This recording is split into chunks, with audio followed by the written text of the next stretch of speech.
Okay, thanks, Asif.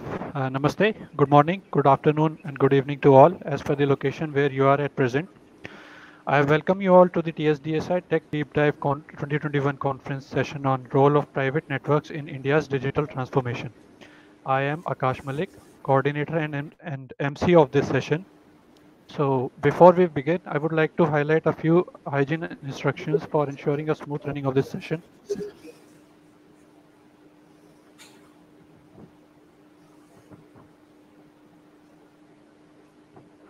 All attendees will be kept on mute throughout the session by default. If the attendees have any questions for the speakers, they can type them in the Q&A tab and indicate the name of the speaker to whom you want to address the question. If any of the questions from the audience are left unanswered due to lack of time, we will send the same to the speakers via email and respond back to you. Speakers are requested to kindly deliver their presentations within the allotted time duration. This webinar is being recorded and will be posted to the TSDSI website within the next few days.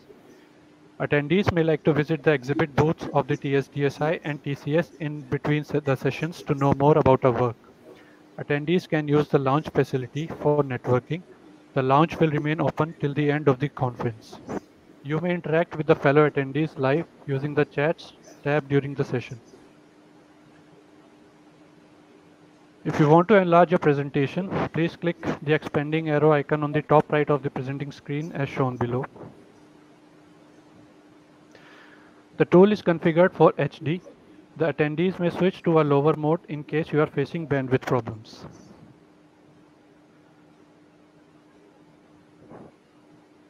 So this session is being co-chaired by Professor Janki Ram and Mr. Vishwanathan Ramaswamy.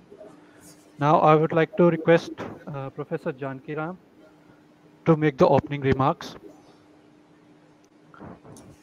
Professor Janki Ram is the Director of Institute for Development and Research in Banking Technology, an institute established by the Reserve Bank of India. His current research focus is on building large-scale distributed systems and challenges in big data processing, along with cloud computing and blockchain technologies. So over to you, Professor Janki Ram. Thanks, Akash. Let me welcome all the participants and panel keynote speakers and panelists to this very interesting session on the role of private networks in India's digital transformation. I'm very happy to invite the two keynote speakers, Dr. Alok Nath Dey and also Vishwanathan Ramaswamy, popularly known as Vishy. Both of them for the keynote talks, and also subsequent to that, we have a panel discussion. I should thank Abhishek Thakur, faculty at IDR BT, and also Vishwanathan Ramaswamy for putting a lot of efforts in putting this whole session together. A lot of credit goes to them. I've been at the backstage most of the time, and then so all credit for this session should go to Abhishek Thakur and Vishwanathan Ramaswamy. I would like to make a few opening remarks on the importance of this session. Suddenly, the 5G networks are now under trials and then in the process of rolling out. As you can see in recent announcements, the telecom operators have actually requested for more time for the 5G trials, which means that they're going to take some more time in rolling out. And this is the case with the rest of the world as well in terms of 5G rollouts by the telecom operators. In this context, the private 5G networks will assume a lot of importance and significance. I feel that this is already being the case with industrial automation, where the 5G private networks are being extensively experimented and being deployed for the Industry 4.0, especially for the IoT devices being connected in the enterprise network using the 5G. What is more interesting is most of the time we see that technologies, emerging technologies, take some time for them to be deployed in the rural areas. Whereas in the case of 5G private networks, we can just change this head on, and then we can think of deploying the 5G networks to start with in the rural areas. suddenly, this can be a game changer, because at the edge devices, we can cache all the content and then can provide the 5G network connectivity in the rural areas, which can power applications like education, rural education on the 5G devices, and also in some sense the AR VR kind of applications, which can bring, including the financial services like the remote bank branches to the remote areas very easily.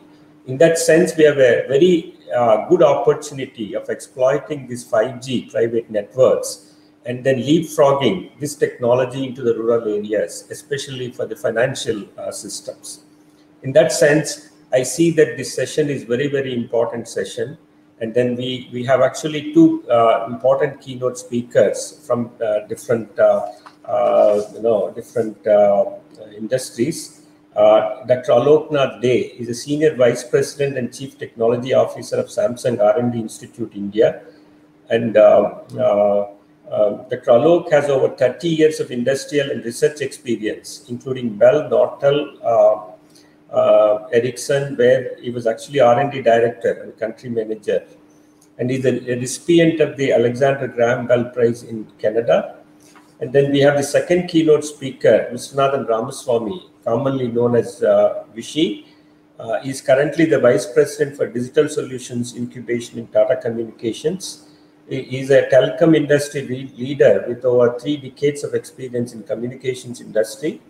He has a vast knowledge about various networking technologies and associated IT solutions. He has been a thought leader in the area of technology convergence and industry application of mobile network technologies. With these few words of introduction to the keynote speakers, I request Alok to give his keynote speech, followed by Viswanathan. And then we have a panel discussion after the 2 keynote sessions. I hope you'll enjoy this session, very interesting session on the role of private networks in digital transformation. Over to you, Alok. Thank you, Professor Jankiram, to introduce and host this session. And thanks to TSDSI for this tech deep dive. Yeah, just setting the slide deck.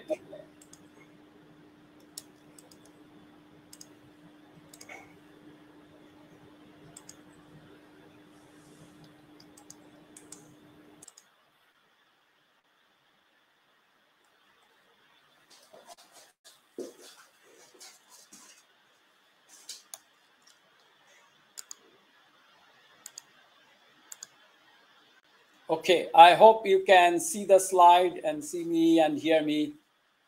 Can I go? Yes, Dr. Dey.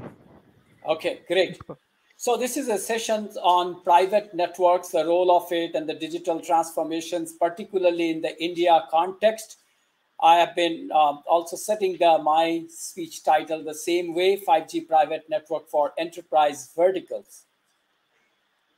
So before I go into details, let's just take a snapshot of today's global private 5G network market. It's not large as of now because it just got started. When 5G has been standardized, it has been kept in mind as quite broadly as a public network, but we do see great applications in the enterprise context. So 3 big things that you could see: the manufacturing, the transportation and logistics, and enterprise and campus. And then there are other segments like energy utilities, the defense, the mining, and so on and so forth. Today, we stand at $1.2 billion in 2020 from the Grandview Research Report. As we move forward, I'm sure this is going to be much bigger. So when we see into these private networks, we see independent network, and we can also have a dependent network. As you see on the left side, company A can have a full private network. Company B can also have it. But maybe company C on the right-hand side may make a mix and match. same group can have an hospitals and education institutes, and each one could be private, but some part of it could be public and could be served by the MNOs. And the 5G core, what provides this network slicing, is actually benefiting this whole idea. If I look into another way, you can see on the right side, independent private network, the subscription, the control, the gateway, the services in public network and private network, but you could connect at the service level through the firewall. Or as you see on the left side, in the integrated private network, not at the service level alone, but from the control of public network through the slice, we should be able to control some of these enterprise level, either IoT or any other kind of devices. This is where it stands. And today, private network applications are growing, as I said. It has been there before, but it was simple telephony service. Now it's from voice to data. That's a big change. And as we see, this is a dedicated network designed for enterprises. Could be manufacturing, energy utilities, logistics, transportation to support their services. Now, we have also been using Wi-Fi in private way at home or even in the enterprises. So how is it different, and does one make the other obsolete? No, it's not so. I think indoor, lots of application, hotspot, high throughput, you could still continue on the Wi-Fi. But what 5G brings, what is not there so distinctly in Wi-Fi, Wi-Fi doesn't satisfy the low latency.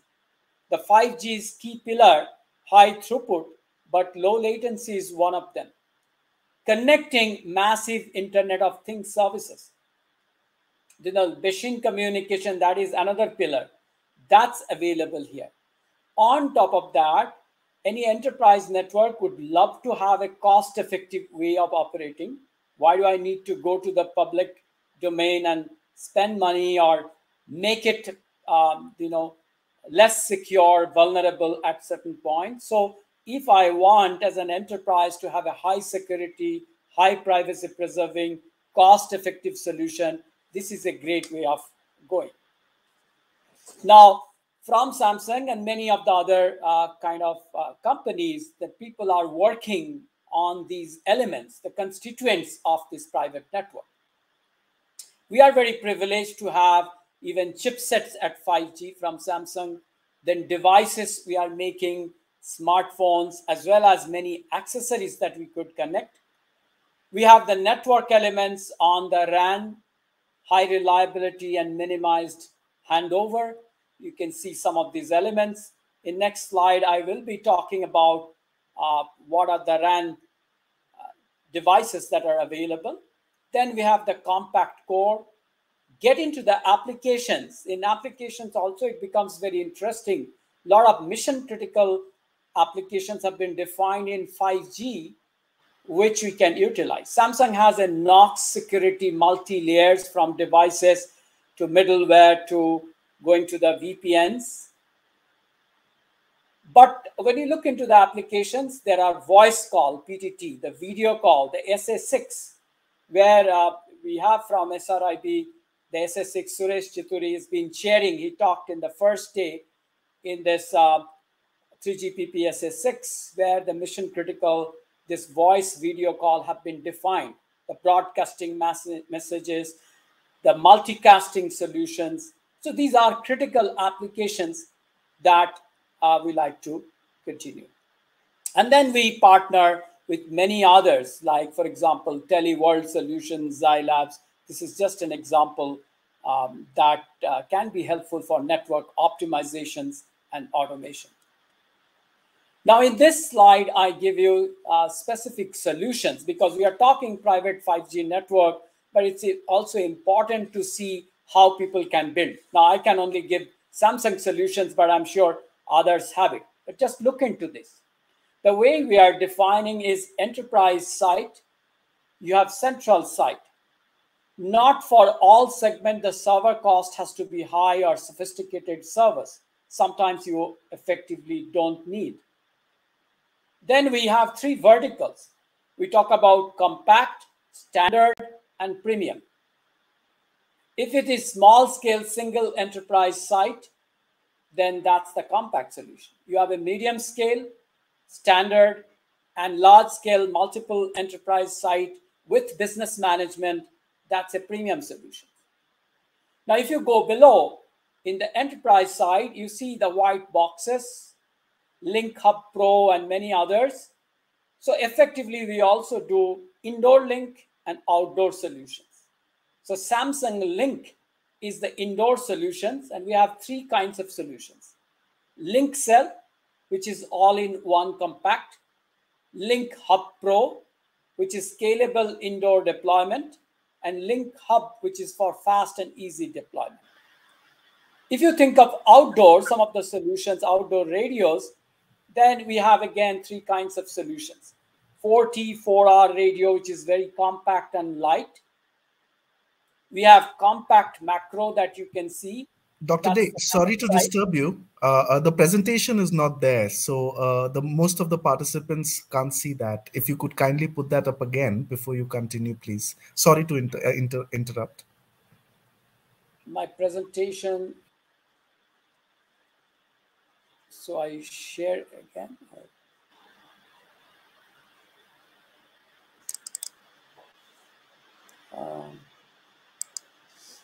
Can you see?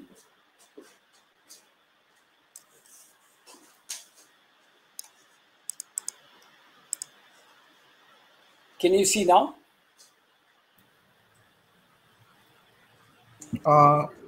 No, Dr. Day, at least not. No, not yet, sir. Not yet. Not yet. Oh. So then, sir, can you go back on the Chrome browser that your camera is on, other buttons are there.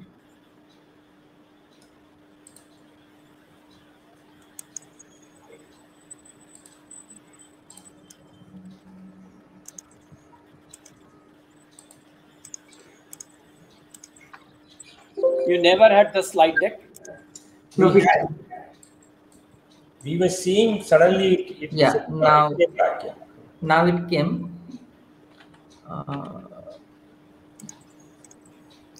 Yeah, we saw till here, Dr. Day. We lost you here. So Okay. till here it was fine. Okay, great. So you can see now, right? Yes. Okay, so what I was talking about, the compact, the standard, and the premium, and the central side and the enterprise side, as we explained. And bottom, the white boxes that you can see is the Link. I talked about Link Cell, Link Hub Pro, and the Link Hub. That's for the indoor. But also you can see some of these devices that are for the outdoor solutions, 4T, 4R radio, the compact macro, and the massive MIMO radio, which is not reflected here in the diagram, but this is also for high performance that we have. And then baseband and COTS server virtualized RAN that is available. Now, what's one difference between this solution and the others is that in the standard, you see core CP. So the user plane is in the enterprise side, but the control plane goes up. And you also have an unified system manager. Whereas if you wanted an elaborate, then core CP is also in the premium, is in the central side, but you also have an PNMS. This PNMS is kind of a network management system dedicated to the private 5G network, private network. Bulk configuration, automatic audit, kind of fault management, statistics for private network, core services. These are kind of things that are defined there.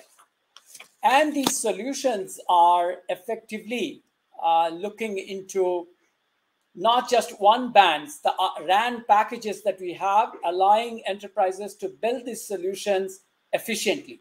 So we have some solutions at 3.55 to 3.7 gigahertz. That's called Citizens Broadband Radio Spectrum. CBRS spectrum.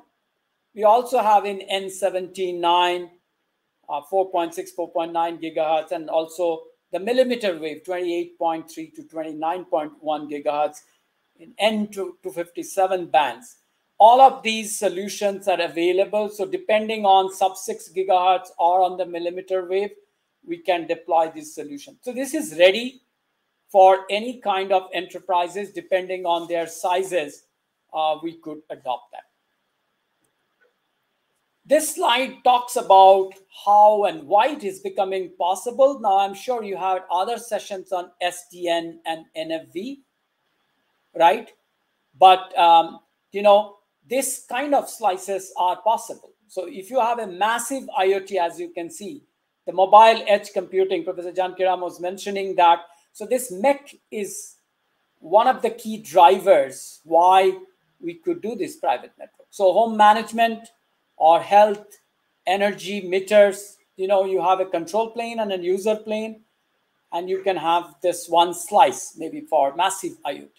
Similarly, you can define for C2X automotive and all kinds of opportunistic D2D communication is possible. The top layer, as you can see, is a mobile broadband. So again, the control plane is in the server side, but your MEC cache accelerator with the 5G network slice in the U plane that's connected, and you could have these services. So I'm sure you are quite familiar on the software-defined networks and the network function virtualizations and this slicing that is enabling this kind of service. And Samsung, we are partnering with many companies. For example, with IBM on 5G, with the hybrid cloud, with them partnering on the devices, MEC, as well as, that's certain parts from us. But in Asian region, we brought in some of the AI things on data centers. If there is audio, some cracking noise comes, you cannot monitor, sit there in the data center, but you can detect that, or visual analytics. So that's what we are working together. In the beginning of the journey itself, we had partnerships with AT&T. As you can see on the right side, that was an innovation zone, how and what kind of applications that we could bring in. Similarly, in the Asian region, we had with Kyocera, and KT and Samsung have been working now to apply 5G in Korea for smart hospital.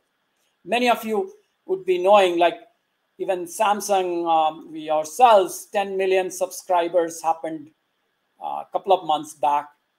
And we have now 20 plus 5G models of all kind of price range, even in India now at the 16,000 in this holiday time with online discounts and other things, even at 16K rupees to obviously onward and upward, going to the Fold and Flex, these devices are available. So many different models.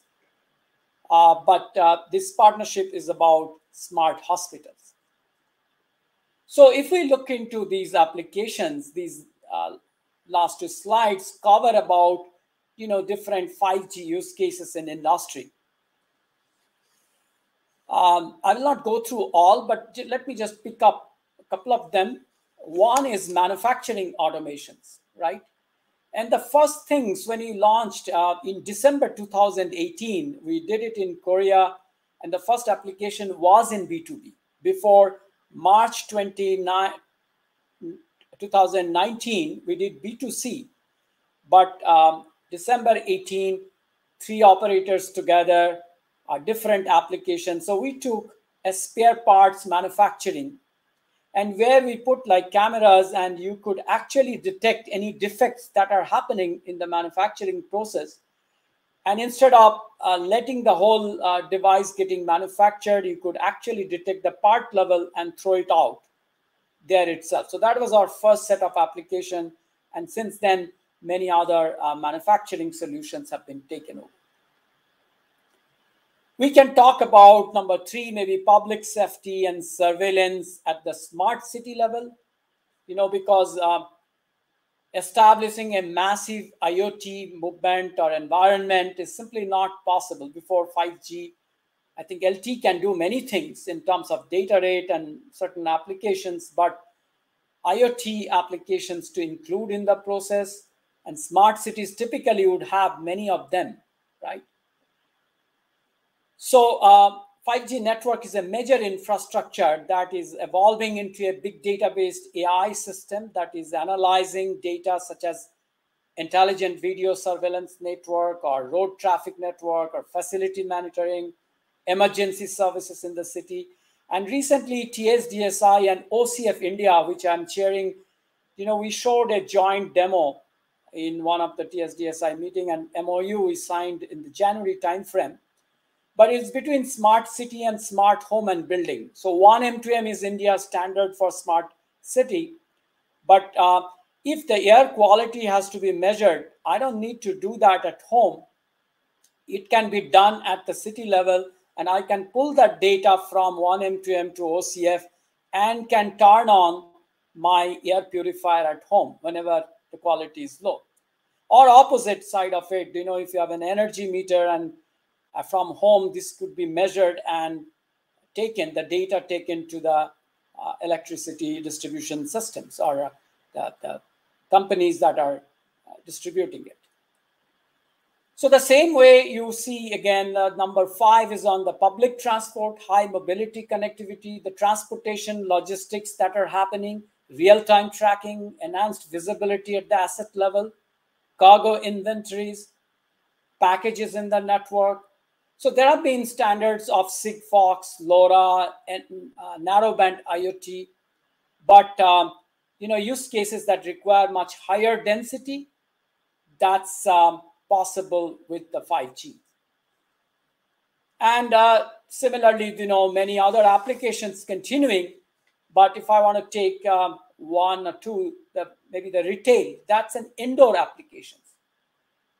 So this is becoming popular, if you are reaching, a lot of short format videos are coming and shoppable videos, but it's an irritation if you are not going to the shopping and they just are thrown to you, then it's a botheration. But if I have gone for shopping, the geo-targeted advertisement precisions, if I am in the shopping center, then these shoppable videos that were bothersome to me can be very interesting because it is very targeted. And if I get certain discounts or if I know that such products are available, and different applications can make it even interesting by expressing what all are you looking for. So it can be much more selective. Now, obviously, that is at the application level, but such indoor precision is possible with these systems.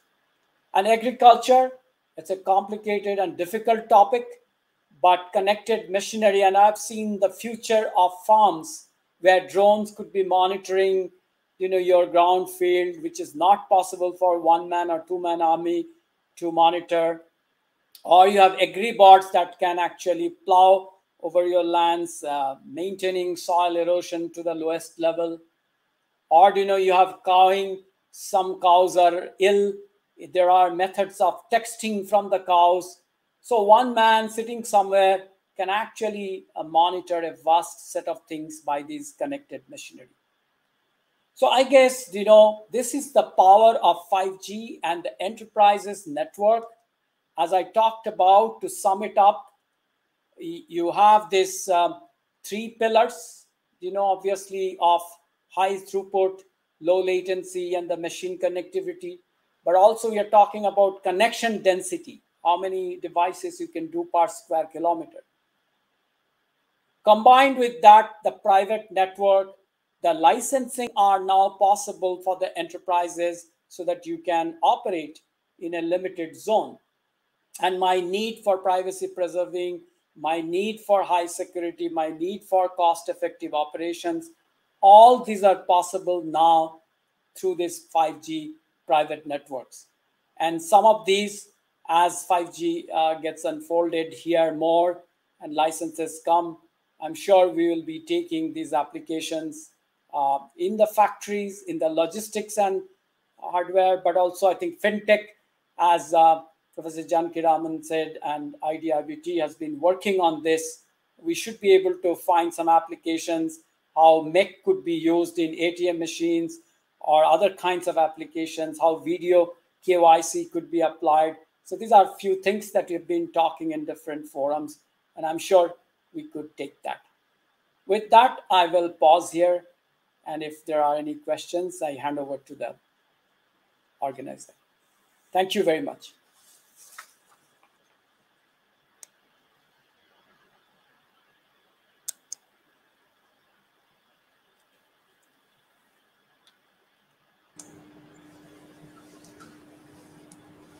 Thank you very much, Alok, for that very nice talk introducing the 5G private networks. Certainly, I think we will take questions probably at the end of the panel discussion. So I think we'll move to the second keynote speaker, Vishwanathan Ramaswamy now. Thank you. Thank you very much. Thank you.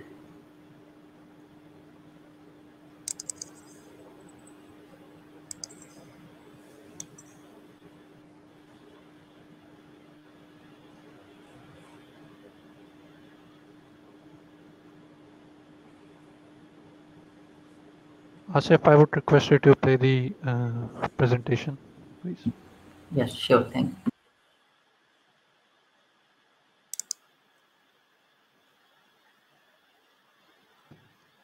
Welcome to this session on private networks for digital transformation. I'm going to be talking today about use cases and industrial applications of private networks. So we'll be covering a few areas today. There are multiple definitions for private networks, depending upon the angle from where you look at it. So we'll do a deep dive on the definition for private network. We'll look at some of the use cases that private networks can be put into. What are the challenges that are there for setting up a private network, and what is an action that we could do as an industry and as TSDSI. So from a definition of private network, if you go strictly by a 3GPP type of a definition, it is a non-public network. Essentially, it's a wireless local network, which is like a Wi-Fi network, but uses a LTE or 5G technology. And it is confined within a geographic boundary, maybe a campus, a mine, factory, a port, a hospital, university, and things like that. And users and devices which are connected to this network are isolated from any nearby network. So they are connected only to this local network. Mostly it is not metered for voice data usage, but more of a taken as a CapEx or as a utility service used by a closed user group. The user group could be an enterprise, an institution, municipal authority, society, and that could be for a human or a machine application. Typically, the ownership and operations can be achieved through a variety of operation options. We'll talk about it later. And typically, the need for a private network is driven by one or more specific applications or set of use cases. If you look at the building blocks for a private network, it is like as good as any other public mobile network. So you have a set of devices. They are all connected through a spectrum to a radio access network. The radio access network is connected in some way to a mobile core and an edge cloud, and that's connected to the internet using some sort of a WAN connection. The only difference here is the devices, the RAN, the core, edge, WAN connection, all of these are within the campus, and that's why it becomes a private network. So you could define, as I said, private network from different angles. If I look at from the spectrum definition, depending upon the type of spectrum that you use, it could be a licensed or auction spectrum. It could be an unlicensed spectrum or an allocated spectrum for a specific use, or lightly licensed or light touch type of a licensing. And then also it depends on who owns the spectrum. Is it a mobile operator, the end users themselves, or a third-party users that they have spectrum to set up a private network? And if you look at it from who provides the network, it could be a mobile operator, an end user, or a third party who can own and operate the network, and some type of a commercial arrangement, which could be a complete ownership of the network or leasing or some sort of a service charges that can be paid. And if you look at from an application point of view, you look at it from which type of premise. It's an enterprise premise, a rural coverage, educational campus, and so on. And what is it used for? Is it for typical broadband coverage and voice, or specific enterprise application, or it could also be used for a public safety or a smart city type of an application? Now you can set up a private network using multiple ways. It could be a shared network with a mobile network operator. The whole network is implemented and managed by a mobile network operator. The radio access network can be dedicated, or it could be a slice from the existing network of the mobile network operator. And the devices are typically locked to be used within the private network, or at times even permitted to be roaming between the private network and the mobile operator's network. The other option is to set up a shared core where the radio access network is dedicated for this customer or this premise, and the core could be shared with the MNO or maybe with other entities who are nearby there. And at times, you have a local UPF breakout, but it again depends on the type of application that is being used. The core can be at a data center which is near to the premise, or maybe at a central cloud, again depending upon the type of application. Thirdly, that could be a completely standalone network. The premise will have a dedicated RAN network that could have been set up either by a mobile network operator or by a third party. The core is also dedicated for this particular entity. At best, it could be shared between multiple locations of the same entity.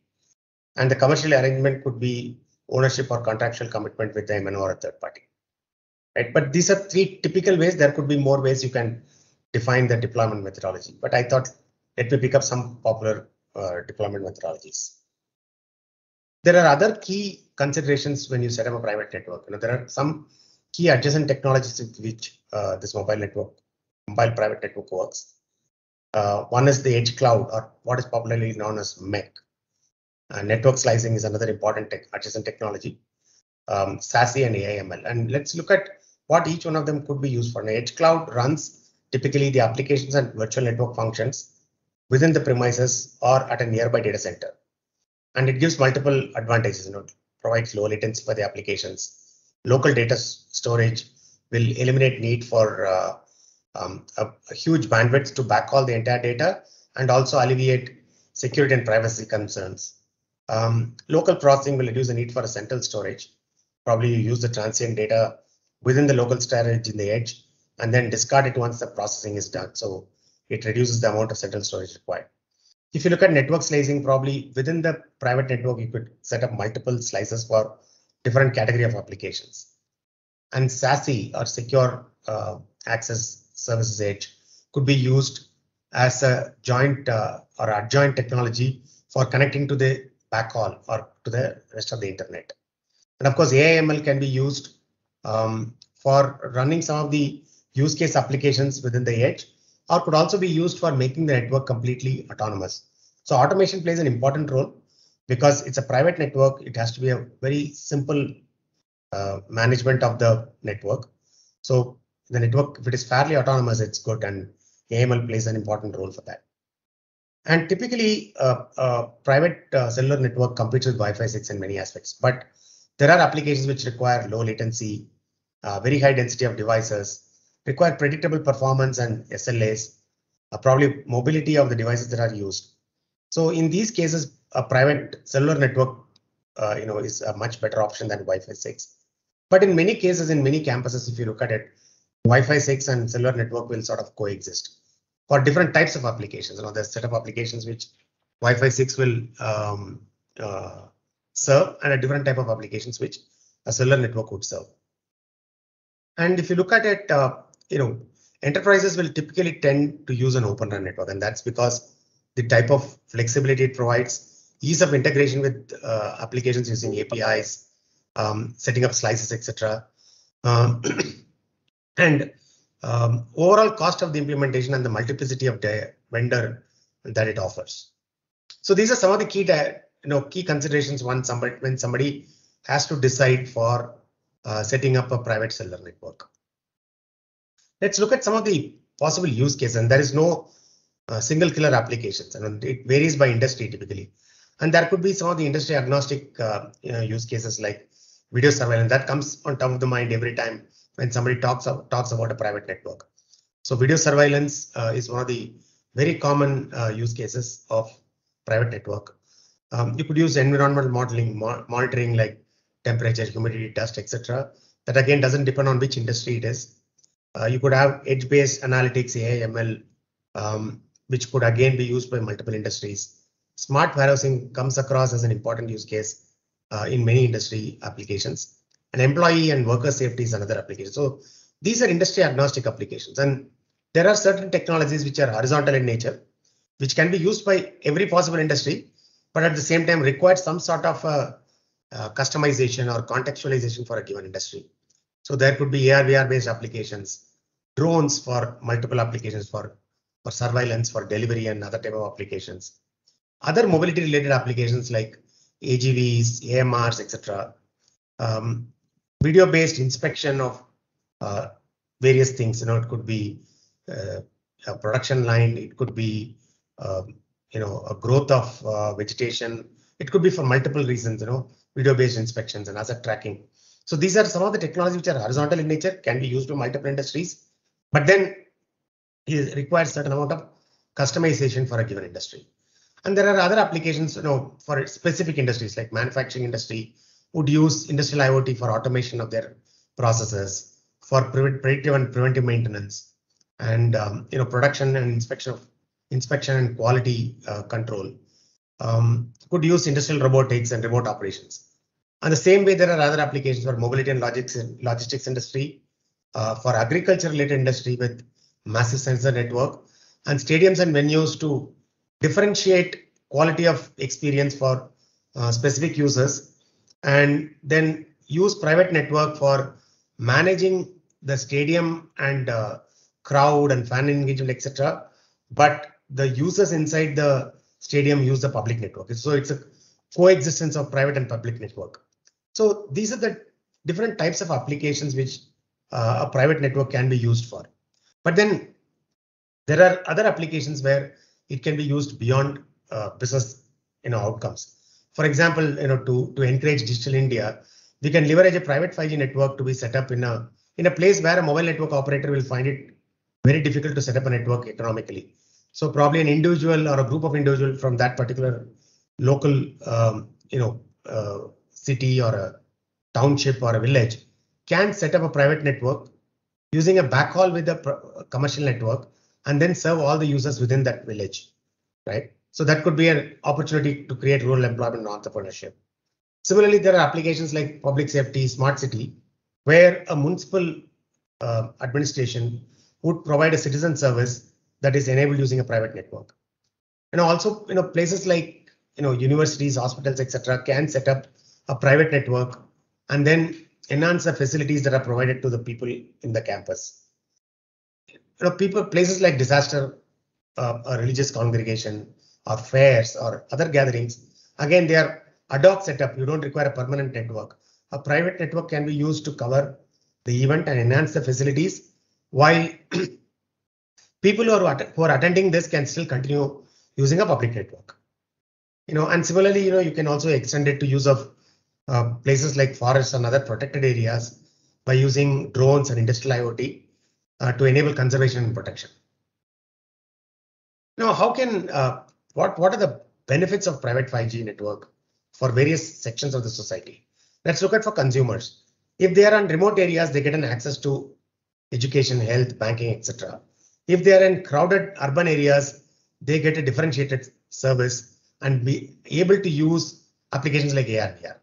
For a typical citizen, they don't get left out of digital divide. They get broadband access. Public safety and other services using this technology provided by the government. And also they also provide employment by setting up a digital hub in their locality. For an enterprise, of course, higher efficiency, better customer experience, increase in revenue, reduce in human risks. Those are some of the advantages the enterprises get. And if you look at the government, they can make Digital India dream possible, create new employment opportunities, better utilization of the spectrum, enhancing generally the living conditions of the citizens by use of for safety, traffic, utilities, etc. And then overall improve the living conditions of people in general. So there are some challenges that you need to also look at when you look at a private network. Spectrum is definitely a challenge, not only in India, but in many other countries. So you need a policy framework to set up an industrial private network spectrum. Devices are still a challenge because there are different part of the spectrum that are used for private network in different countries. Backhaul in remote areas is a problem still. Fiber may not reach there. Probably LEO satellites would solve this problem very soon. Security and privacy mandates, which are there for a licensed operator, needs to be implemented even for private networks in some form. The government would be worried about that. Cost of ownership is still a concern because there is no scale yet. And also looking at the cost versus benefit analysis between a Wi-Fi 6 and private network. Skill availability for design, implementing, and management of this network is still a problem. And app ecosystem rising up to the challenge and making their application utilize the private network features is the other important area. Another key important requirement is roaming between private and public network. There are multiple applications where you would need a roaming between a 5G and a satellite network, 5G and a Wi-Fi network, private and public Wi-Fi network, etc. Some examples are integrated supply chain, asset tracking, connected vehicles, and so on.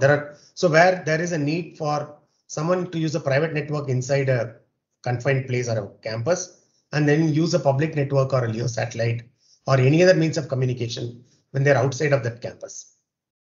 So we need standards, network systems, device ecosystem, and all of these things to work together to make this happen. And also every country has to come out with some sort of a technical, commercial, and regulatory model for this to work. So I'm coming to the last section of my presentation. What is the call to action? From the government and the regulator, the primary thing is to expect a spectrum and a framework to make these things happen, and mandate some of the key people like municipal bodies, etc., to adopt private networks, and to also incentivize device manufacturers and OEMs to manufacture equipment for private networks for use in India and also for export. So that will overall bring the cost of private networks down, right? So these are some of the key things that probably the government and the regulator will have to take into account. And for the industry, of course, they have to work together as a body across multiple sections of the industry to make this happen, to make a private network a reality, exchange best practices between them, help government to come out with the framework, work with adjacent industries, both in the forward integration and the backward integration industries, to make that into a connected ecosystem. And lastly, what can TSDSI do? I'm not very familiar with what are the standardization activities that are happening in TSDSI or 3GPP, but I feel that a set of standards for NPN in the Indian context is required, both from a business use and for non-business use, and an interoperability between public and private network, MEC and 5G working together. So it's a convergence of IT and communication technology coming together. Probably there are areas of deep dive and standardization that may be required. And finally, be as an advisor to the regulator and the government to build a policy framework to make private network adoption better in the country. That's all I had for today. Thank you all. And I'm open for any questions that are there. Thank you.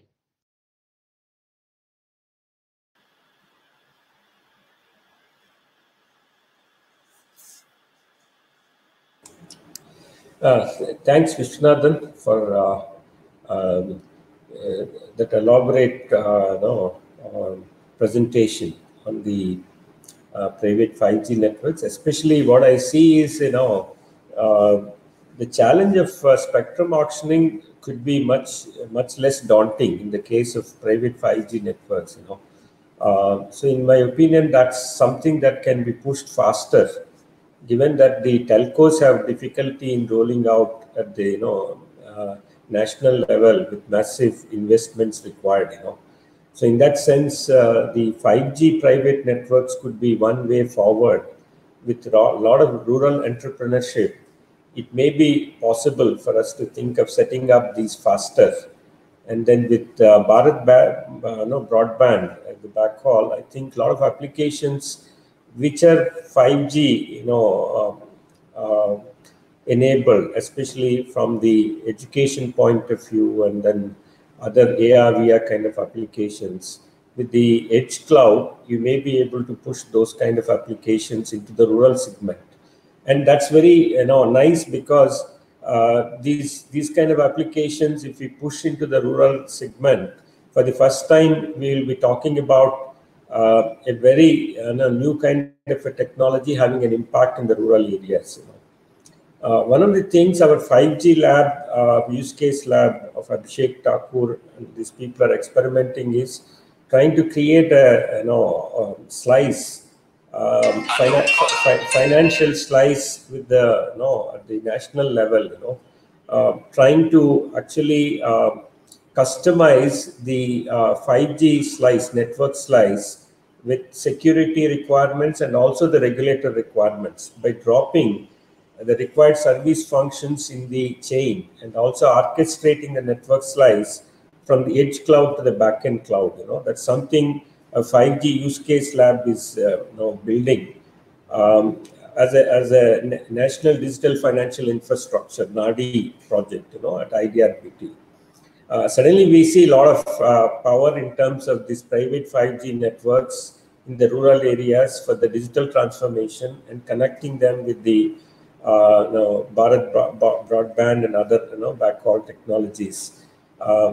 And thanks for both of you for a very excellent keynote presentations. And then now we move on to the panel discussion, and I hand over the stage to Abhishek Thakur to take over for the panel discussion. Abhishek, over to you. Thank you, sir. Ashish, yeah, please go ahead.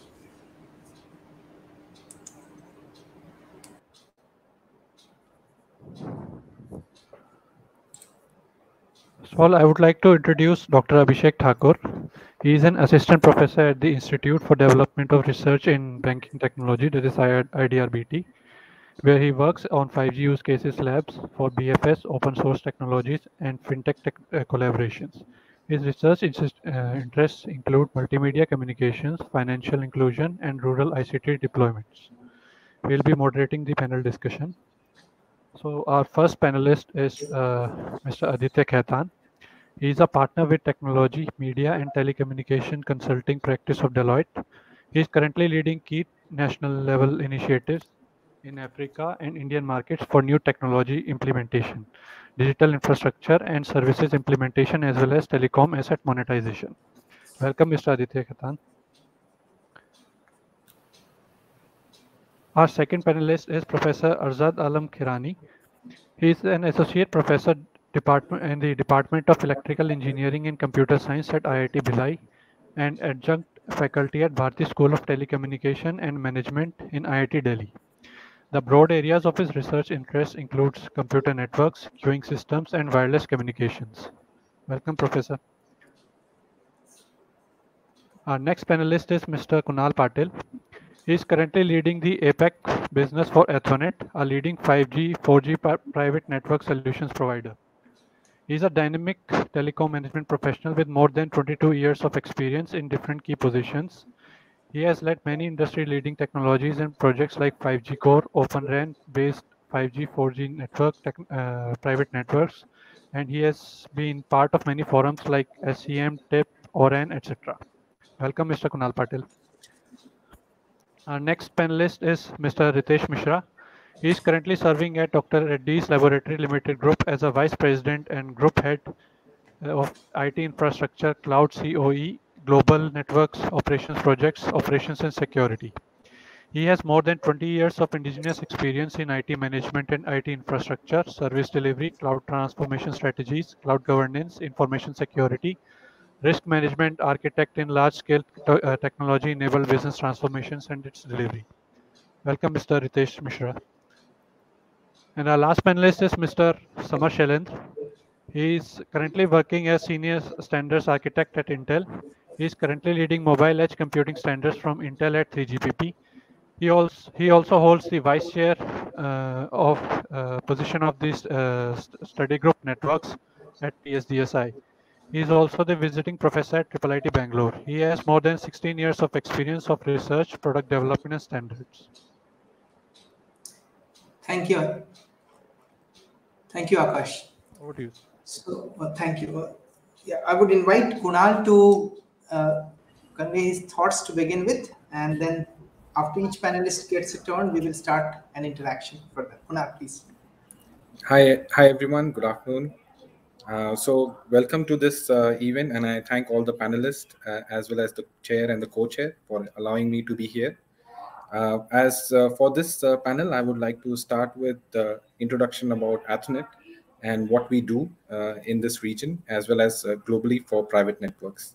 Just allow me to start a video for you.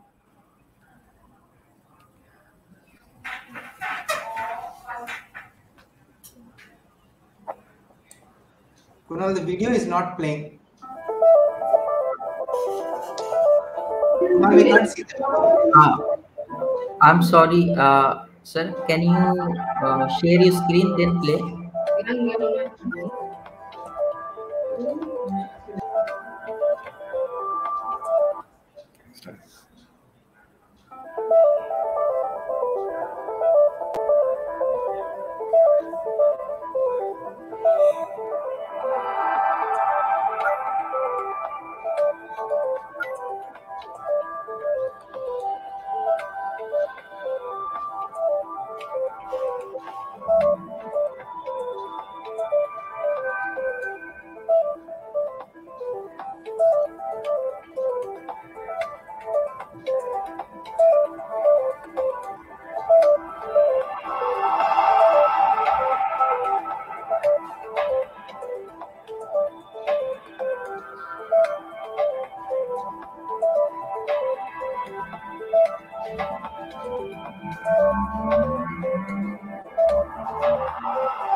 So that was a brief introduction about Athonet. So I am pleasure to be here, to be with all the panelists, and I'm ready for discussion. Thank you so much. Thanks, Kunal. Now we would get the other view from an industry that is using private networks. Ritesh ji, can we have your experiences using private networks at Dr. Reddy's?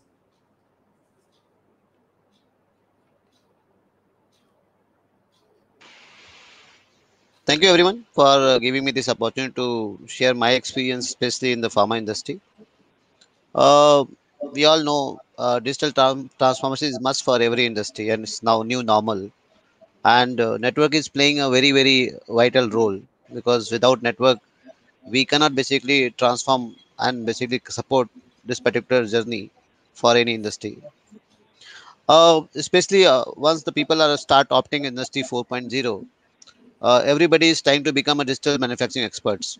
So they are trying to use a digital transformation basically approach to accelerate their digital transformation using integrated approach like AI, hybrid cloud automation, to achieve new level of agility, efficiency, quality, and sustainability in every market.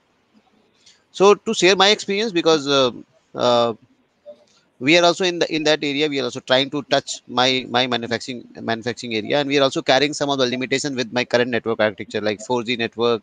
LoRa technology is we explore different technology to visit touch my IoT devices. And my feeling is that because 4G is carrying some of the limitations, and the BLE network, LTE network, and LoRa technology, they are carrying some kind of limitations.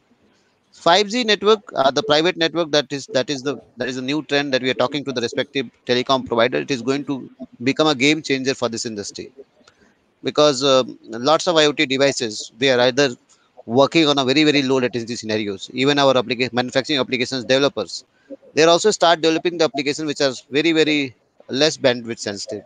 They are basically designing the solution which will work on a normal low latency kind of platform. So what I'm thinking is that this edge computing technology, which is going to provide me more leverage, more liberty to touch all the unused data which is right now available in the manufacturing unit. And once this device is available, we are able to use this technology and integrate those setups and capture the maximum data, which is going to help in my transformation initiatives. So that is my gut feeling, and we are also exploring this technology, especially in our some of the smart factories where we are working with some of the key service providers. They can build some of the use cases, so that we can basically transform some of the factories using these technologies. So my gut feeling is that the challenges that I'm facing with the 4G or LTE or BLE kind of network, that is going to help me even my cloud transformation initiatives, where we are in my current setup. I'm not touching any kind of manufacturing applications, because they're they're carrying a 1 millisecond kind of latency over the network. In my current network setup, that is not possible. So maybe edge computing is going to provide me a data center in a box kind of model, which is available near to my applications, and using that method, I'm also able to integrate those systems with the hybrid cloud kind of model. So that is my gut feeling. Thank you. Thanks a lot, Ritesh ji. Okay. Now I request Samar, both from TSDSI standardization perspective and Intel's view, to be shared. Thanks, Abhishek. Let me try to share a very quick presentation, if that's okay. Yes, please.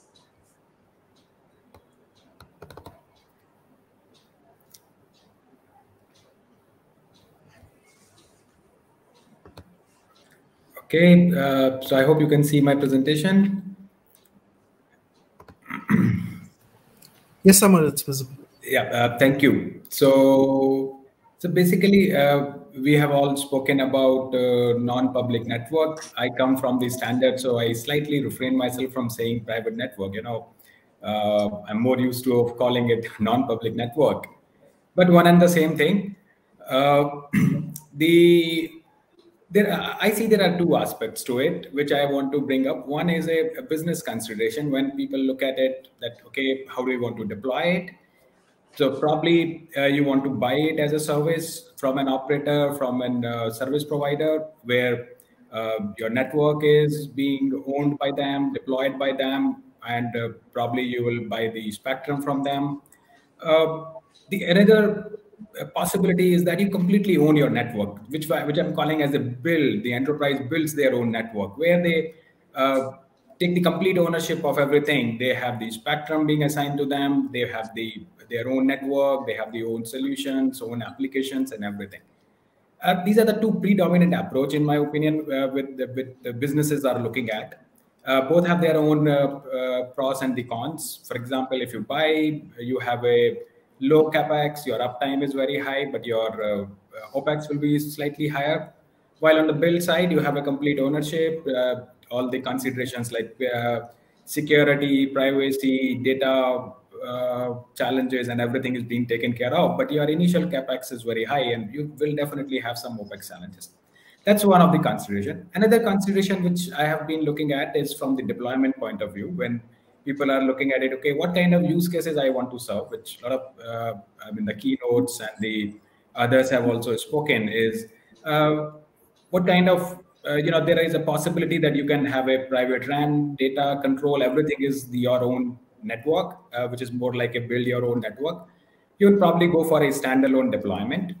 If you want to have a private data, you want to have a own control over your network, okay, but you want to share your brand, you probably go with a RAN sharing with a PLMN or a public network deployment. You want to go away with control also, but you are very finicky about your data. Okay, so if you have that kind of requirement or the deployment consideration, you will have a scenario when you have a RAN and control which is being shared with your MNO.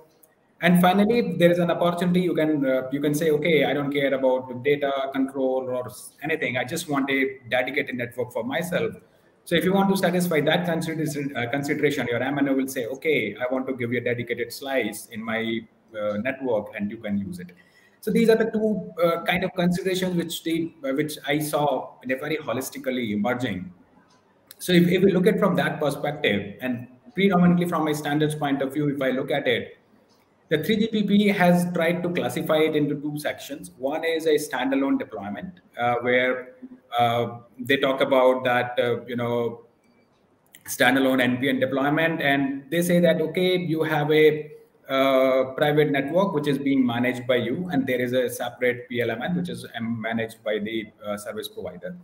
The another possibility, which they call as the public network integrated non-public network, which is PNI and PN, which is where you have the network being shared in either of the mode, whether the RAN sharing or the control sharing, or it can be deployed as a slice in your network. So depending upon that, 3GPP has very classically divided into two categories. And there's a lot of work which has happened on that side. So I encourage everyone to look at the standards, what 3GPP is doing. I'll probably discuss more on that during the panel on those lines. So just to give a quick highlights, there is a lot of TSAs and TRs, I mean the reports and the specifications which 3GPP has published. Other than that, there are industrial bodies which are working on, like 5G ACIA has a fantastic white paper which they have published. We also have GSMA, who is talking about the private and the dedicated network, especially for the industrial IoT kind of point of view. Even at Intel, when we look at it, we are also looking at, or we are advocating, a lot of vertical use cases using the private network. But we don't have a very, we see that the 5G is a story which will, private 5G or the non-public network is a paradigm which will bring all kinds of technologies together. So we will probably have an interplay of these scenarios where you have a licensed spectrum in place. You have a scenario where you have a license exempt kind of deployments, for example, Wi-Fi 6 deployments happening. You will also have the verticals which would like to own the spectrum, own the network completely by themselves. So we as a infrastructure company want to believe that all these kind of possibilities will sit and work together, and you will more likely have a hybrid kind of deployments when a part of your network is completely, is owned by you, as well as it is being, shared with your MNO. So with that, we can further discuss it. I think there is a very exciting panel upcoming, so I will hand it over back to Abhishek. Thanks, Samar. Thanks a lot. Now I would request Professor Arzad, especially with his passion on rural connectivity, and Education to discuss his context on private networks. Okay. Thank you, Dr. Abhishek, and thanks for inviting me to share my thoughts. So I will basically emphasize on what next on 5G and 5G non-public networks. Again, not calling it private networks, as Samar has said, and also why it excites us in the sense that there is something coming up which is very important, and I would like to share that with you, which I feel will be very important and very tightly coupled with the success of 5G non-public networks. So we know, I mean, we have heard that 5G private networks are basically part of digital transformation. Digital transformation is no longer a choice. But we also have to remember that as with any other technology, this is one way of doing things better, right? So this is not the first, this will not be the last. There will be many things which will come up. We also know that from point of view of 5G or beyond 5G, the key differentiator is that 5G is designed with to cater to disparate needs for various applications, right? So there are many use cases. So any discussion for 5G, any application of 5G without keeping use case in mind will possibly not make sense. So being from academia, I'll be sharing my views on how 5G non-public networks can help in university-wide coverage. And when I talk about university-wide coverage, the first thing that comes to mind is possibly a Wi-Fi network, but we are talking about both indoor as well as outdoor. So this outdoor part is basically what becomes more feasible when we are talking about university-wide or rural 5G non-public networks, right? And how is that related to an interesting technology, which is the reconfigurable intelligent surfaces? But at this point, I would also want to kind of put forth a disclaimer that I mean, whatever limited experience I have had in industry and academia, in last 20 years, we have seen many technologies, and each technology basically being accompanied invariably with a myth versus reality discussion, right? So many of them succeeded, lots of them failed. So let us see what 5G public and non-public networks have for us. And one thing that I strongly believe is that one key point is that 5G non-public networks may not be itself a success or a failure. It will be the use case of that particular technology which will be a success or failure. So some use case may pick up well, and there it will be a success. For others, it may not be very naturally useful because of many non-technical reasons, right? So we can, but overall, just given the number of use cases that 5G non-public networks can cater to, there's a very high chance that there will be at least few killer use cases which will be very successful. Right? So if we start talking about 5G university, the 5G network, non-public network or private network in university campus, there are many things which will start coming in. Many low-hanging fruits are there.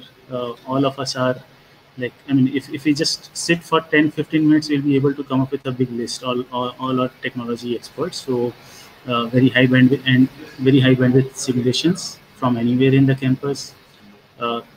This can be extended to surrounding rural areas and support the local market, and AR/VR based healthcare training for medical universities, and edge analytics obviously can be thrown in as another thing. So what I'm going to talk about is, or share with you, is something which is very recent. So HC has started an ISG, industry specific engine group, on something called RIS, reconfigurable intelligent surface. Okay. Which is basically a reincarnation of something that we are already familiar with. So I'll just show you this cone, which is basically a radio reflector, and this is a radar device. So transmitter and receiver both are there in this.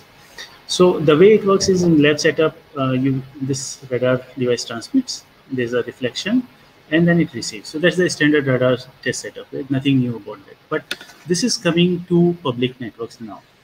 Okay. So in form of reconfigurable intelligent surfaces, and we are investing heavily on it. So we have started working on the configurable intelligent surfaces, and as you see, HC has already started working on it. The key point is that this approach basically converts the wireless environment as a service. So whole of this system, wireless cellular system, essentially you now start seeing the wireless environment itself as a service. So far, the traditionally wireless environment was not under our control, but now we are able to control. And effectively, what we'll be doing is that this kind of surfaces will be there, but they are reconfigured. So you can control them remotely using some logic. Okay. Now, this is something that you can easily see. I mean, if this, so initial versions of this will most probably be available in universities. And when the universities adapt their, or first adapt and then adopt their 5G non-public solutions to work with this kind of RIS technology, I feel that there will be success for both.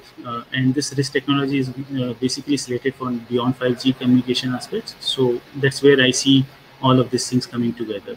So I'm looking forward to success of 5G non-public networks. Thank you. Thanks, Azhar. Wishing you success on your academic setup and extending beyond 5G as well. Aditya, now looking forward to your inputs on overall world perspective on private networks. In fact, there was a query in the chat, in the Q&A on this, so probably you can cover that as well. Thanks, Dr. Thakur, and very good afternoon and good evening to everyone, depending on where you are.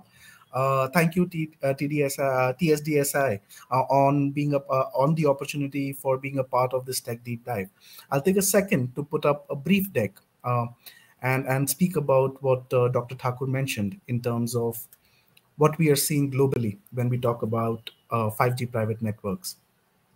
So without wasting much time, just if we move on forward, the appeal for 5G is not very difficult to understand, and the speakers before me, the keynote speakers as well, clearly pointed that out. And Dr. Janaki Raman spoke about Industry 4.0. Dr. Day highlighted various enterprise use cases, right? So the benefits are clearly known. However, it was not always easy to make mobile cellular networks thrive in these environments. Where Aditya, I can't see your deck. Not sure about others.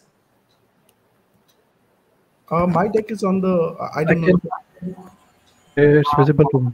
Yeah, it's visible. It's on. It could be my channel. That's yeah. So sorry. What trying to explain is that it was not always easy to make mobile cellular networks thrive in environments where there are a lot of metal obstructions, radio interference, etc.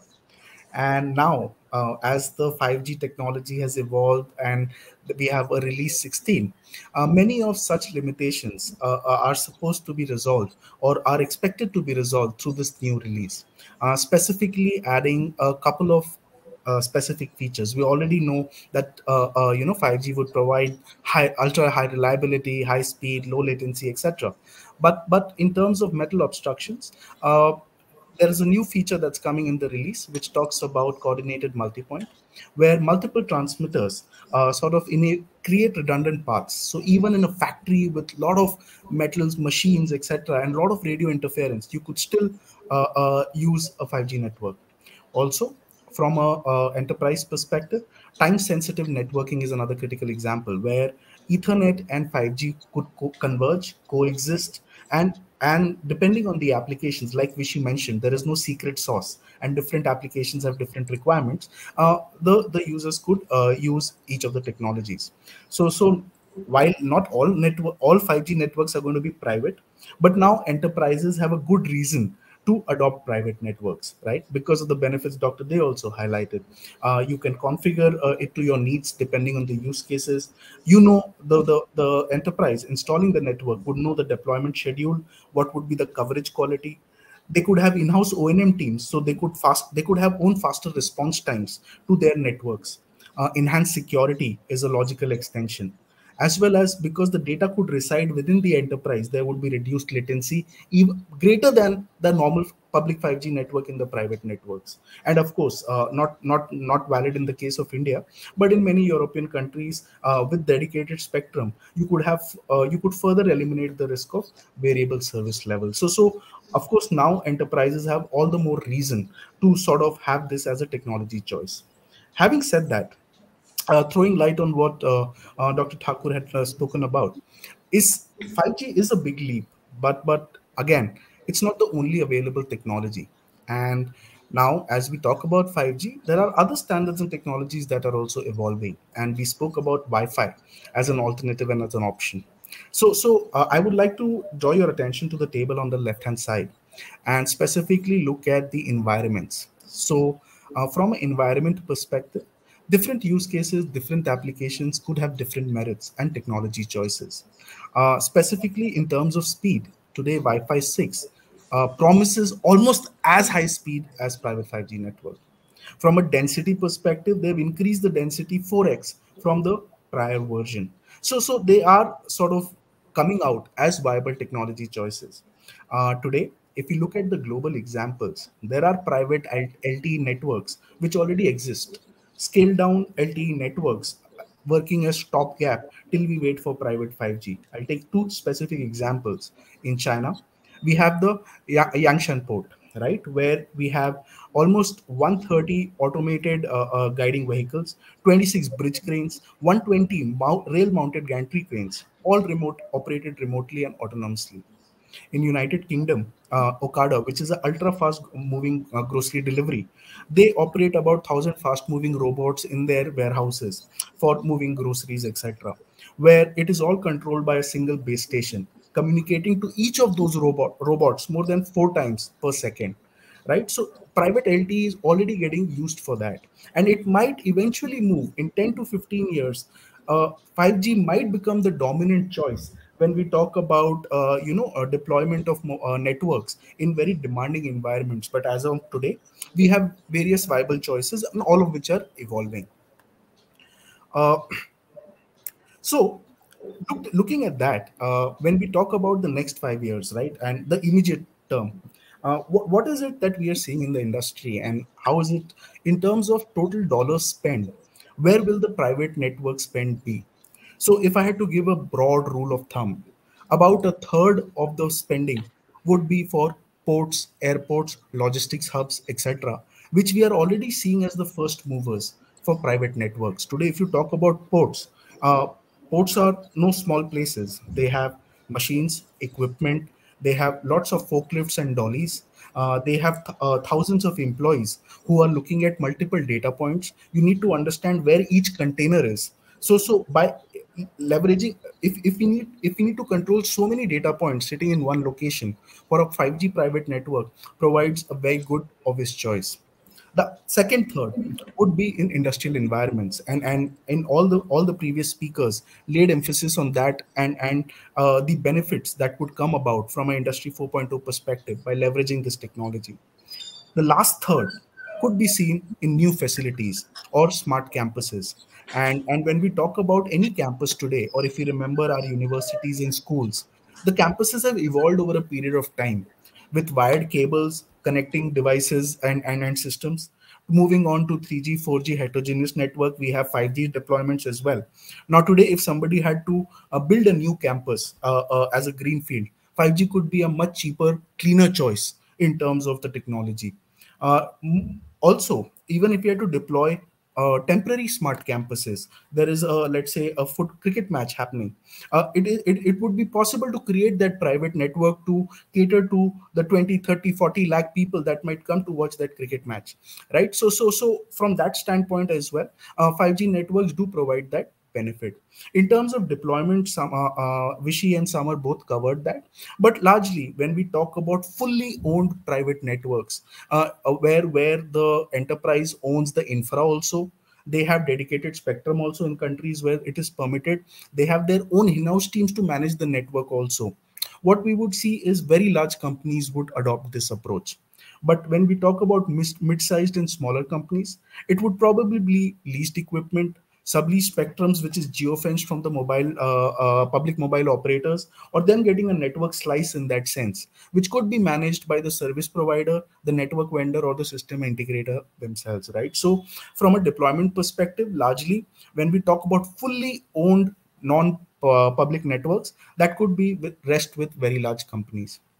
Now, as we see, finally, my comments on where the opportunity lies. When the 5G first release happened, that was aimed at consumers. I'm talking about the release 15 in 2019, right? But from a consumer standpoint, the incremental benefit that one might get from speed, convenience, and availability many a times might not be so visible also to the naked eye. But when we talk about the benefit or the transformational impact possible on enterprises and industry and the way they work, we could have massive cost reduction to process reinvention driving ultra efficiency. And private 5G could be the answer for driving this kind of benefit, transformational benefit for such players. Also, lastly, from a service provider standpoint, who have been traditionally focused on retail with India's huge subscriber base, now have a different unit to measure, which is the devices. And the devices will far exceed the subscribers.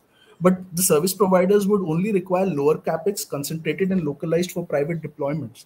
So from a service provider standpoint also, enterprises could be an immediate opportunity. So this is the view that I wanted to give, and would talk more with you during the panel. Thank you very much. Back to you, Dr. Thakur. Thanks a lot, Aditya. Really interesting points there. Yeah, so we will open up for Q&A, and we do have few questions in advance, but please feel free to use the Q&A tab to pose in further questions. Balaji had already asked a question. How developed nations are looking for deployment of 5G private networks? Is there any case study or field trial report on this? So obviously we have covered Industry 4.0 multiple times. Any of the panelists, Vishy, please join in as well. Yeah, I can sort of try and answer this question, Abhishek. Thanks for this. Essentially, there are some of the countries who are probably relatively much advanced compared to what we are in. I'll give you some examples. Germany, by far, probably the most advanced with respect to use of private networks, having a framework for leasing spectrum, having private spectrum available, industrial spectrum available, and about 140 different companies applying and obtaining private spectrum for use in their industrial premises. And Germany's approach has been primarily industrial in nature, and all Industry 4.0 type of thing. China has been advanced as, like you could see from a slide that Aditya presented. China has been quite advanced in this, but there is a slight different treatment the way that China looks at private spectrum as others. There is a operator control. There is an MNO control in the way that China looks at private spectrum. But nevertheless, there's a lot of use cases, a lot of applications that have already gone into place. UK again has a good framework for private spectrum use, and theirs are like their approach is more like conservation of spectrum. That is, wherever there is a place where public network is not using that piece of spectrum, that's put up for private companies to use for their industrial use. They are also using it for smart cities. They're also licensing smart cities and small counties to put up a private network for their citizens' use. And that's very similar to the idea that Professor Janigram spoke about, and later on I also spoke about using the private network in rural areas for connectivity for common citizens, right? So that's something which UK is already doing. And US also has gone ahead well in advance using CBRS spectrum, and there are lots of companies who have bid and taken spectrum, but also using other bidders' spectrum to set up private networks. So at least there are 5 or 6 countries who are far advanced in the usage of private spectrum, been happening for the last 2 years or so. Any other panelist wants to chime in here? How do we see India shaping up, for example, on spectrum? We know that the telco spectrum auction might still be a year out, and experimental spectrums are being given, but these are more for academic research or very small scale pilots. But if I may, Dr. Thakur, so what we see, and Samar, please feel free to add in here as well. But from a telco service provider standpoint, what we see in the industry is that the people who have the spectrum, which is the service providers, they are planning on private networks as an offering that they can offer to the enterprise. So when we talk about today the various industries, and we got live news from Dr. Reddy's as well. They are talking to the telcos. So when we talk about the Indian enterprises, it is more about creating that private network or getting that network slice that meets your use case or application requirement from the service provider.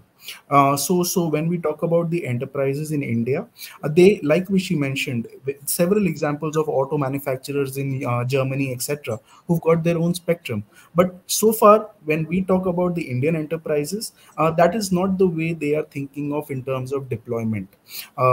Primarily because there is no or there is no view if there would be a private networks spectrum auction for private networks, that is to individual players. But one can't wait for the roadmap, and the opportunity is here and now. Most enterprises want to get on the bus to make good of the opportunity in good time.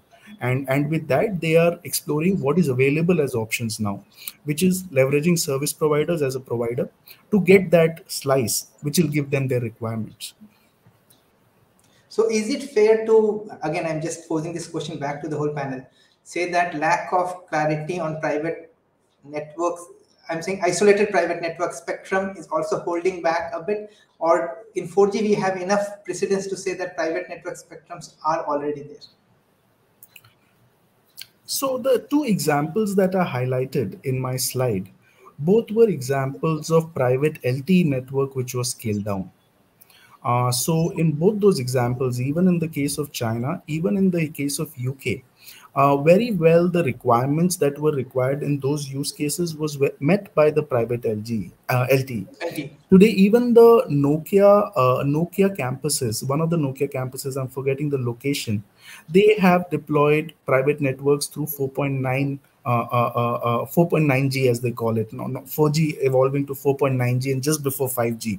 But apparently that is driving approximately 30% productivity efficiency, massive cost reductions, etc. So where possible, where the offering was available, the enterprises have deployed leveraging LTE and scaling it down to a private sort of requirement. And not necessarily waiting for 5G. And today, even when we talk about the telcos and the solutions that they are looking at, it could be a solution that is evolved on the current LTE sort of technology as well, and not to wait for the 5G. That could be very possible as well, because network slicing is very possible in LTE as well, and definite requirement slices based on low latency, very high reliability, etc., can be provided through LTE as well. So some use cases, yes, can very well be met in the current scenario. Yeah, except the MEC part that even Professor Arzad and others were trying to leverage for campus networks. So Bindu, thanks for posting the next question. Should communities like remote rural areas and municipalities seek private network spectrum at nominal price? This actually continues on the spectrum query, but also gets towards rural network coverage, affordable and sustainable rural network coverage. So inputs from the yeah, maybe I can add something here. Probably a discussion on non-public network or maybe a private network should not be biased or geared by the spectrum. Spectrum is just one of the ways of achieving it. Whether you need the spectrum for yourself or not, that depends what is your scale. That does not really influence your use case per se. Maybe you have a very small use case like rural where you don't really need a spectrum for your usage. If you have a massive deployment, massive private network to be built, you will probably go for it. So it's not about whether, so you should look at it the other way around. You should look at the use case. You should identify what you need for that. You need a MNO owned private 5G. You need what is your requirement on the data? What is your requirement on the signaling? What is your requirement on the infrastructure, what is the scale you need, and then you decide whether you need a spectrum or not. It's the other way around. Yeah, now, but just to flip it over, and again, being an academician, if government is only looking at monetizing spectrum, where does it allow for the financial inclusion or digital inclusion for the rural areas where you know that the cost has to be really low? Okay, right. I agree where you are coming from. Right. What I'm saying is I'm trying to decouple the two things. Okay, the monetization of the technology and the penetration of the technology. Right. So when you're looking at the rural use cases or any other use case or adoption of the private 5G from a technology point of view, from satisfying your use case point of view is one look. Now look at it, how do you monetize, whether the government is ready to offer those spectrum for a particular use case to increase the penetration. How do you really monetize that? I think that's a slightly tricky debate. I would say yes, we can look at those regulatory aspects. Do we need to ease out our spectrum norms? Do we want to really give out the spectrum for different types of use cases? Do we want to do that segregation or not? Well, I would say yes, it should be done. There should be a careful thought given to it. But we should look at these two aspects in a decoupled way, not as a single thread. And if I could just add on there to the municipal corporations getting their spectrum at even subsidized or even free. That is an input to creating capacity. But there are other inputs as well, which would require building your own network, managing that network, and maintaining that to give the desired SLAs. Now that requires certain competencies and skills as well. So when we feed in spectrum as an input, even those other aspects would be required to build, maintain, and manage a network, which is no mean task. If that is not happening, even with all the spectrum, the use case will not get delivered. So that is one point that I clearly wanted to highlight. The second point that I clearly wanted to highlight is as the services are evolving and the way and what we've been known for, right? The cheapest mobile services in the world. Now, as the telcos are evolving their services, there could be much cheaper, viable private network in a box solution from a telco, which could be possibly much more feasible, viable, as opposed to, let's say, getting your own spectrum and setting up the network. So from a viability perspective, very large enterprises with the scale of the use case could get that viability where they can deploy their own network. But just everyone, if there is no scale, or if the number of devices, etc., are not that many, getting economic viability to run a 5G network, private or however, is a very huge consideration. So building, operating, managing, and the economic viability of the use case, apart from spectrum, please consider these other aspects also, would be the request when we talk about private network. Abhishek, if I have to pitch in here, I know where Aditya and Samir are coming, but I think your point is where I will also agree that the spectrum auction is really a big issue, right? And then at a national level, auction has a lot of implications. But whereas, as Bindu rightly pointed out, giving it free for municipalities and then for rural communities is very simple for the government to do, and encourage this technology to be pushed into rural areas for real users, real use cases. That's where the investment should come, either from the government or from the private entrepreneurship. I think that's where our country should move in, and not look at the big telcos who have their big cash flows, trying to still control where this technology will go, how it will go, and who will use it. I think we need to democratize this process. Both Intel and Deloitte may not like that, but then I think that's where we should move, right? Yeah. That's my take. Yeah, which had a point. Yeah. So, I'm not opposing or anything to what Samar and Aditya are saying. I'm just giving a contrarian view, okay? Because we want to keep the conversation up and running. I'm just giving an alternate view, right?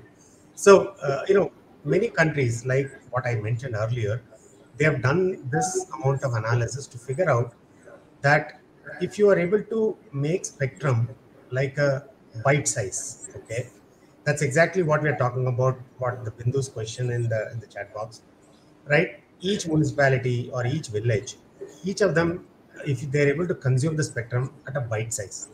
So typically what happens in a big spectrum auction is a complete circle or all the 23 circles in the country. You try and bid for the spectrum and then you have to pay upfront money to use this. Suppose we set aside a spectrum and for this, either an industrial purpose or a rural usage purpose, if you do sell the spectrum, but then sell it at a bite size for a geofenced locality, right? That means they are free to use the spectrum only within that geofenced locality and not outside of the locality, and for that specific purpose. For example, if it's an industry for the manufacturing purpose, or as a port, to do smart warehousing inside a port, or a rural area for education and health and banking and all of those type of digital applications being able to reach that particular locality. Definitely there is a merit in looking at it that way. Second thing is, if an MNO was able to do it, they have been holding spectrum all along, right? Last 20 years plus, we have been operating mobile networks in the country. Spectrum has been in place. And if there was a possibility of putting together a rural network in a box, I'll borrow the word from Aditya. So if there was a possibility of putting a network in a box, by now, all the product providers of the country, right? You take Samsung or Nokia, Ericsson, Huawei, ZTE, all the product providers of the country who have been there probably had a solution available like this. It was easy for an MNO to pick up that box and then put it in a village and then say that, bingo, you're connected. It does not happen. It does not happen because of economical conditions. Not that somebody does not have a big heart. It is just that economical viability has not been proven so far that this could have been done. So my feeling, and I will vote Mr. Dr. Professor Janakiraman as well and Bindu to say that there should be a serious view at this. Making a small segment of spectrum available and encouraging rural entrepreneurs and to set up a small network and then run it for their community. And that's being done by UK. It's not that there's no example for this. UK is doing it already. So Vishy, I'll just, of course, agree with you, first of all. I mean, no disconnect there. As long as the use cases become economically viable, definitely there is merit or somebody or the other will take it there. You gave the rural example and assessment. There is no capacity shortage in rural because the density is not that high. I mean, spectrum is available. The challenge has been that nobody wants to go and invest there and build their sites. So what would potentially fuel and could be a big sort of driver is the Open RAN, where now what traditionally has been stopping the MNOs, etc., to make that investment, right, could drive that now. So definitely the use cases do exist as they become economically viable. With the equipment becoming cheaper, technologies evolving, etc., it will get there sooner or later, because that is 60% of our country, purely in terms of population, if nothing else. So that's where the opportunity lies here. Aditya, just the contrarian view extended again. In banking realm, till UPI came, nobody was talking of zero transaction cost for payments. We disrupted it. So is this our moment to disrupt the rural connectivity? Yes, Samarth. Yeah, thanks. Okay, the first I would like to paraphrase myself, and will say, okay, I'm not really talking about that spectrum should not be or should only be owned by the operators. I mean, spectrum is something which is a commodity and should be available to everyone wherever the use case demands. So I completely agree with Vishy, Professor Janakiraman, and Aditya as well. I think there is, as Aditya said, there is no disconnect at all. Now coming back to this, the pertinent question which you have raised. Yes, if we can come out with a kind of use case like UPI. UPI has seen a tremendous penetration of banking into the Indian ecosystem. Okay. Now, if you have a use case of that scale, Okay, if you have a scenarios of that scale, yes, you need a definite support from everyone to make it available to the rural India, right? I would say urban India, everybody and anybody will make it available, right? The beauty of India is you need something which is zero cost. Okay, I don't even want to say low cost. Okay, we are the people who are excited when somebody say it comes free, right? We don't get excited by the fact when we say something comes cheap. No. Okay, so we are the free guys. Okay, so yes, if you have a use case like UPI said zero transaction cost, if you have a use case like yes, the entire ecosystem should support it. And the beauty of 5G is it brings all the technologies together. We should not forget it. We should not be just limited by the fact in our mindscape it's a spectrum-driven technology. No, it is a conglomeration of a lot of other technologies. Wi-Fi 6 is a very promising technology. And of course, as you said, academics play a big role. So yes, academic research, everything should be promoted. And what I'm saying is private 5G or NPN is a great place. And it is something which can be leveraged. I mean, I saw some of the use cases which I'm not sure Professor Day, Dr. Day shared or maybe Aditya. But then you can have very specific, tailor-made rural deployments for the use cases, which is a great potential. I see, yes, that's a interesting, beautiful use case where no MNO wants to go, you deploy private 5G. Great. I think enough on spectrum. So let's move to the next question. Correct. Coexistence of 5G with other technologies. I know Aditya and others, even Vishy had touched on it, be it satellite, LEO, or Wi-Fi 6. So for enterprise use cases, how do we see these competing or coming together? I'll give it a try, and please other speakers feel free to add in. But in the immediate term, definitely technologies would coexist, and it would be predominantly what we have currently, right? So specifically, I'm talking about India standpoint. So very much the Wi-Fi is the LTE of the world would continue. When we talk about really 5G cases dominating, it would be a little long term. When we talk about Wi-Fi, like you see if we look at all the good things about 5G, 2 or 3 of those things are addressed by the new Wi-Fi 6 improvement as well, right? In terms of connection density, definitely much more than the previous version. Speeds much more than the previous version. Plus the benefit of unlicensed spectrum use, which I think is just golden in our context, right? So these technologies are here to stay as well. And it is not that one would start cannibalizing the other at this point. Different use cases will have different requirements. Like let's say, for example, for home use, etc. And what we already have, smart home automation is a very valid solution that is available in the market.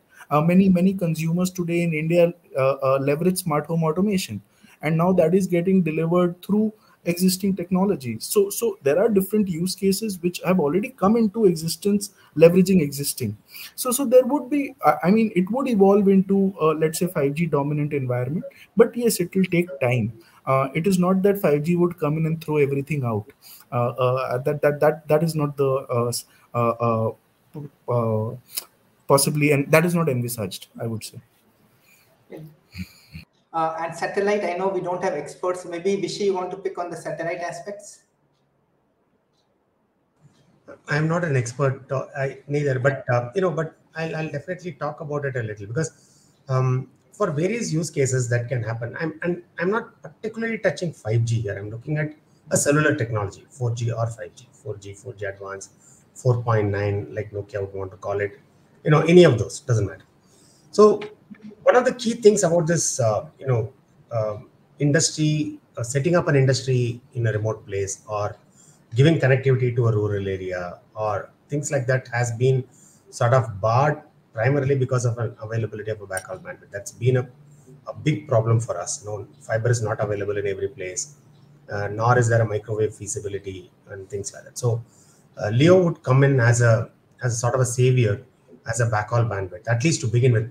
At least for some time, I don't look at LEO going to the end device and connecting to a device or one user, right? I think Leo will still be a community use. You bring it into a factory or a warehouse or a farm in a place where you want to deploy a private network for farming, agriculture, or even the example that I took. You take it to a village or a small town and then bring Leo as a backhaul and then set up a private network. 4G, 5G doesn't matter. Set up a private network within that village for digital connectivity for all the people there. So, in my view, for a country like India and also continent of Africa, these places definitely Leo satellite will play an important role from a backhaul point of view, right? At least for the next few years to come, before the cost is driven down so that it can become a terminal at everybody's, like the way today a satellite TV is. It'll take. I think it'll take a lot more time before it becomes that way. Thanks, Vishy. Any other thoughts? Okay, we'll move to Dibankar Das's question. Professor Jankiram, you had some thoughts, sir? No, I'm only looking at the clock. So we'll take this as the last question and wrap up after this. Yeah, sure. How would real-time end-to-end quality of service work when two sides of same company networks interact over a public network? Interesting question that we are also looking at when we are talking of a financial slice pan-India. It will be a challenge for us. Anyway, it's more research-oriented. But in the panel, somebody wants to attempt it? If nobody is picking it up, let me try again. Sorry, pitching in for all for this. No, please do. So, one of the key requirements that I had put forth as a part of a consideration or challenges for setting up a private network has been the roaming between private network and public network. If you remember, that was one of the key points that I spoke about. And for this two sides of a private company having a private network and having a public network connecting both of them together. So there are two aspects that needs to be managed. Number one is there a way to manage roaming between a private network and public network? I'm sure Samar may have some answers with respect to the standardization there. The second part is how do you pass on the slice information or the QoS information from one side over the public network to the other side? That is another important aspect. There are some research happening in that. How do you pass on? How do you tie the slice information with the cost or QoS information on a network, MPLS type of a network, take it to the other side, and then have an end-to-end QoS that you can assure. So there is some research happening in the industry. I don't know when something like that would really come into fruition, but definitely there is research happening there, and that's an important requirement because no enterprise is going to operate out of one premise, right? If you're a factory, there are going to be factories in multiple places. If you're a bank, like you said, there are going to be branches across multiple places. You would definitely require QoS, if nothing, at least between a branch and the headquarters, or branch and the primary data center of that particular bank, right? So you will definitely require QoS between them. And definitely there's research happening there. Maybe, I don't know whether Samar has some additional information or not. Beyond SD-WAN, for example, has been there for a while for us, but beyond SD-WAN, how does it interplay with private networks? We will have to look at those things. Samar, you have something? Yeah, thanks. Yes, this is a very pertinent question which standard bodies are also looking at. CGPP also has some discussion happening on these lines. I can say as of now, what we have is there is a scenario when we are discussing that, okay, you have a private network which does not really interact with your PLMN. If you want an interaction with the PLMN, we are doing it through the slices. Okay, you have a network slice being provisioned end to end. So that's the approach you are going to pick up. Now, do we really have a good control of the QoS? I would say we don't have an answer to it yet. Probably, we are looking at a lot of edge site deployment, which can bridge on this. We have the TSN has been brought into 3GPP big time because people have anticipated that these kind of latency issues are coming up. And SD-WAN is obviously there. I mean, as a scenario which can really help you with the QoS. But to be precise, we don't still have a very definite answer saying, okay, this is it, take it and do it. But the thought is always in. I mean, thought is there. People are really working on it. I'm sure we will, once we have some deployment of 5G happening, we have a more visibility over the fact that, okay, what kind of QoS 5G is able to provide. I think that would be the time when we have a right solution in place. But yes, standard bodies are on it. And Samar, just to add, it's not just 5G, because we are having multiple 5G with backhaul, which may or may not be fully Correct. for a long time. Correct. Yeah, so very interesting questions. Thanks a lot. In sense of time, we would take a pause here. To the panel, really great set of interactions we had here. I really enjoyed the preparatory parts as well as the discussions today. Keynotes were quite wonderful. So thanks a lot from my side. Professor Jankiram, I'm handing it back to you. Sure. Thanks, Abhishek. I think it's a wonderful session. I think you all have put a lot of effort in putting this session together. As a parting concluding this thing, I would like to actually add something beyond 5G networks, private 5G networks. What is likely the scenario that will emerge soon is private clouds plus private network, right? What you will see is private clouds where services are available in a customized fashion, which can be, delivered over the private networks in, in small places. It could be restaurants, it could be villages, it could be, anywhere, right? So I think we are looking at not just networks now, private networks, but the convergence of computing, communication, and storage all put together for delivering specialized, applications and services in a customized fashion to the, end users, right? And that's the likely scenario. You might see these private clouds and private networks deployed everywhere, including in a coffee house, in my opinion, and then, and you start seeing these private networks interoperate with each other. These private hybrid clouds will interoperate with each other. And that's the kind of technology in the next 5 years we can foresee. Though we are focused mostly on private networks here, going forward, I think telecommunications, Department of Telecommunications, MIT, and Ministry of IT, and then also Ministry of Finance, all of these have to come together in building something like the next generation digital financial infrastructure using these technologies. And that's when you start seeing it will really benefit the citizens in a much different way and a bigger way. These are my parting thoughts, and I wish to thank all the keynote speakers, panelists, and for everyone who participated in this session for the wonderful sharing of knowledge and interactions, and hope this continues. This journey into TSDI has set up a very nice tech deep dive forum now for a couple of years, and I hope to see this going forward in a much bigger way and bringing people together in taking the fast-changing technologies forward. These interactions are very, very important when technologies are diverging, so that we can see how they converge and help all of us, right? That's very important in my opinion. Thanks once again for all the people who participated, and also the backend support. I should specifically mention the TSDI backend support, which was par excellence in my opinion. I hope Abhishek will concur with me with that, right? Thank you very much. And then just to add, Vishnu has been the face that has not shown up today. He was phenomenal as well.